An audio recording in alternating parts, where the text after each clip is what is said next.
What's up everyone, fitnessers? This is head coach Mike from CrossFit Putney with star of the show, Manu. What's up? We're going to be talking about strict pull-ups today. In fact, we're going to be talking about all things pull-ups and how our strict pull-ups and the techniques that we use and the way we progress them are going to help us get to other things down the line, namely things like kipping pull-ups and muscle-ups. So the first thing we're going to talk about is the different techniques that we have for our strict pull-ups. We have overhand and underhand, which is also known as pronated and supinated. And then we also have the things that we're doing with our feet and how that affects how our shoulders react and the type of muscles that get used. So the first thing we're going to be doing is overhand grip, and we're going to let those feet relax down, and Manu's going to show us a few reps of a strict pull-up. So off you go, Manu. That's it. Perfect. See a couple more of those. His chin goes over the bar at the top, his arms are straight at the bottom, and notice his feet are behind him, and you can rest it there, thanks. So what's really important that we're noticing is that the feet being below or behind isn't a bad thing. We want to come away from that sort of dogmatic view that the feet have to be in front and we have to hold a hollow position. It's not good versus bad, it's just different and different. With the feet behind, we'll notice that the shoulders at the top position, he can pull them back a bit more. So he actually gets to engage, if you spin us, Manu, he gets to engage more of these upper back muscles, which if the feet are in front, he uses more of these sort of side muscles around here. So we really want to make sure we're utilizing different types. So let's just see one more again. His feet are going to hang down or come behind him, and notice at the top he's got this nice proud chest position, and he really gets to use all of these back muscles. Lovely. Yeah, so now if we do a different one with his feet in front, we're going to notice at the top position his chest has to come down a little bit, and it's a little bit harder on those muscles. Going into the difference between our arch and our hollow body pull-up, if we're doing our hollow body pull-up where the feet are in front, we engage less. If you spin for me, we're going to engage less of these muscles and more of these ones. And if we're arching, we're going to engage more of these ones and slightly less of these ones. And now, neither of that is good or bad. We just want to understand the differences. And we also want to know that using all of it, the variation and trying to get more muscles involved is going to make us much stronger. So we don't want to just always do one of them.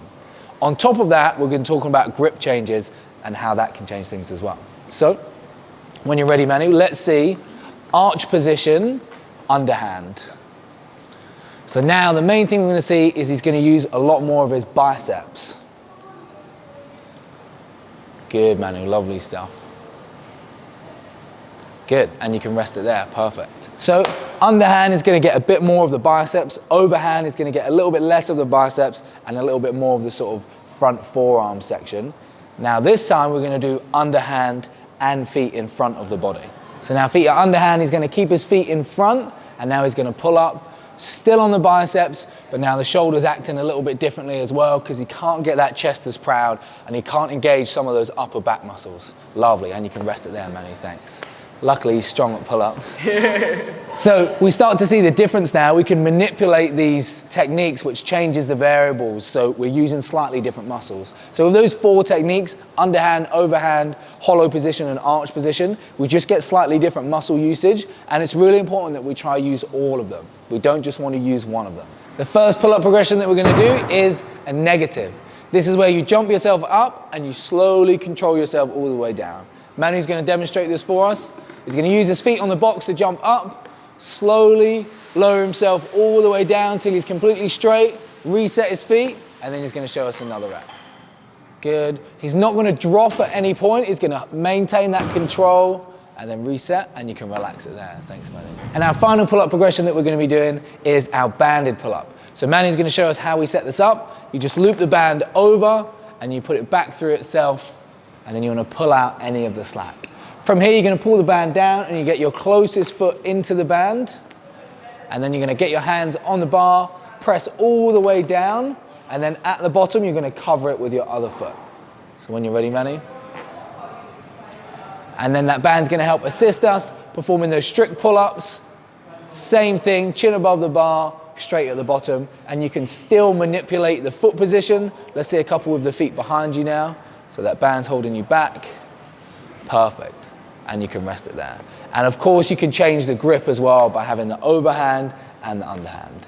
Thanks for joining us today, Head Coach Mike and Star Pull-Upper Manu from CrossFit Putney. This is your strict pull-up progression video.